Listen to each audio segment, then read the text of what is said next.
Practice charts, completion procedures. So, why do we have practice charts? Well, practice charts are a necessary component of student achievement. It reinforces practice techniques that we learn in class.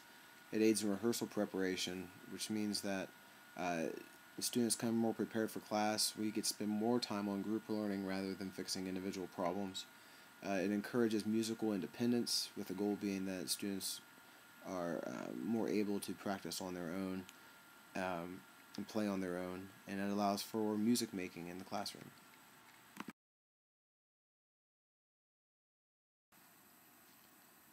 Some expectations for practice charts.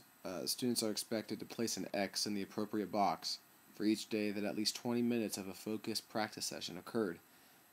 Students also need to complete the detailed practice session portion of the chart for one session of the week where all goals were completed in each of the 3 practice areas.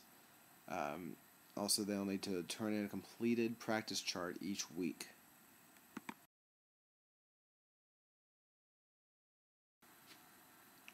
Detailed practice charts allow for effective practice as goal-oriented. Goals should be achievable and measurable. These practice charts also allow for successful practice as multifaceted through use in fundamentals and etudes and method books and different kinds of literature, and also allows for valuable practice through practice strategies and using different techniques to be used at home and in the classroom. Practice strategies. Many of the below strategies hinge on the techniques of the clap and count method. Be sure to become comfortable with this method before moving on to the more complex strategies. Refer to the instructional videos on the practice strategies page for step-by-step instruction. This list of strategies will have a link attached to each one of them to a video that will explain just how to go about applying the strategy to the practice. This is the fundamental section of the detailed practice session.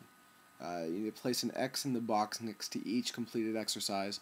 You do not need to do all of them during every practice session, and fill in the specifics about the exercise as seen below.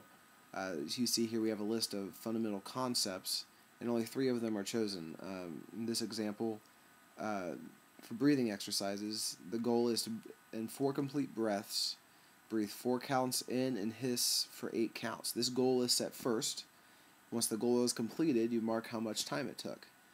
Notice down with the scales, it took 12 minutes to meet that goal, and that's just how long it takes sometimes to meet the goals that you have set for yourself.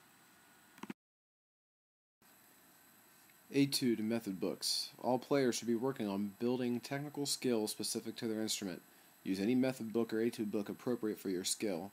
You can see me for recommendations. Record the specific information for that day's practice as seen below.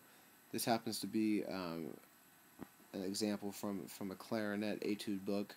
Notice that the goal only consists of 3 measures, and the goals are pretty easy and reachable. Just to play with relaxed fingers, smooth connected notes, good tone and dynamics at a set tempo. Notice the strategies that are listed below, and this goal took 10 minutes to reach. Literature. You need to mark the appropriate box for the kind of literature you are practicing, and then complete the specific information as shown. This is a solo, and notice that the goal measures are only about 10 measures long. The goal being to play with accurate notes, rhythms, and articulations at a set tempo. This one took 23 minutes. Okay, goal setting and reflection. This is a really important part of the practice charts. You need to spend a few thoughtful moments analyzing your goals and approach to today's session. You need to be specific. I would like full, complete sentences. If you would like to type yours out and staple it to the back of your practice chart, that'd be great, but that's up to you. You need to use your evaluation to create a set of measurable goals for your next practice session. So I'm going to be collecting all of these practice charts, and as I look at your goals from week to week, they need to become more complex, or you need to think of different ways to meet your goals. But it should not be the same, and it should not be at the same level of difficulty. That should be getting harder as you move on.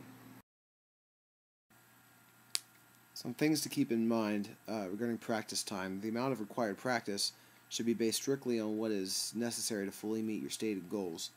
So whatever goals that you make, take the time that it takes to complete those. Make sure that you write those down. Practice chart submission. Grades will be based on completion. We'll be keeping copies in your portfolio. You need to know that portions of your individual playing tests, when we're just one-on-one, will be developed from your practice chart submissions.